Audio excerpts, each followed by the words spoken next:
क्या बहरिया टाउन सरमायाकारी के लिए अब भी महफूज है? आइए जानते हैं अहम तरीन तफसीलात इस वीडियो में। प्रॉपर्टी टाइकून मलिक रियाज के सोशल मीडिया पैगाम पर बहरिया टाउन से मुताल्लिक नीलामी के इश्तिहार ने एक बार फिर बहरिया टाउन के मुस्तकबिल पर सवालात उठा दिए। सरमाया लगाने वाले अपने सरमाए की फिक्र में हैं, तो प्रॉपर्टी खरीदने वाले हिचकिचाहट का शिकार हैं। एक सवाल ये है कि क्या बहरिया टाउन DHA में जम हो रहा है या बिल्कुल खत्म हो रहा है?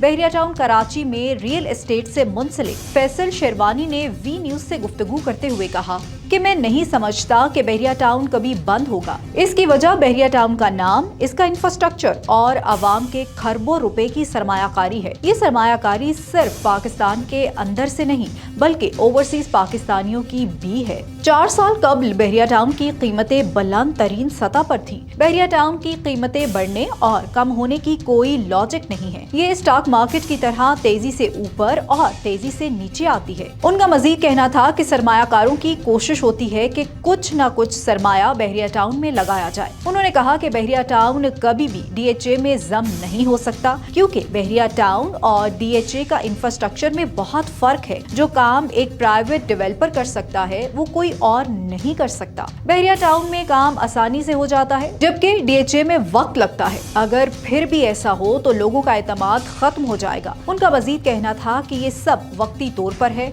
और बुरा वक्त सहने के बाद अच्छा वक्त आएगा। बहरिया टाउन का मुस्तकबिल रोशन है और इसका इलाका बहुत बड़ा है। ये आबाद होते होते 10 साल लगा देगा। बहरिया टाउन बाकी सोसाइटीज की तरह कभी डूबेगा नहीं, क्योंकि नक्शा ऐसा बना है कि जितनी चाहे बारिश हो पानी रुकेगा नहीं। मजीद अपडेट्स के लिए देखते रहिए VNews.pk।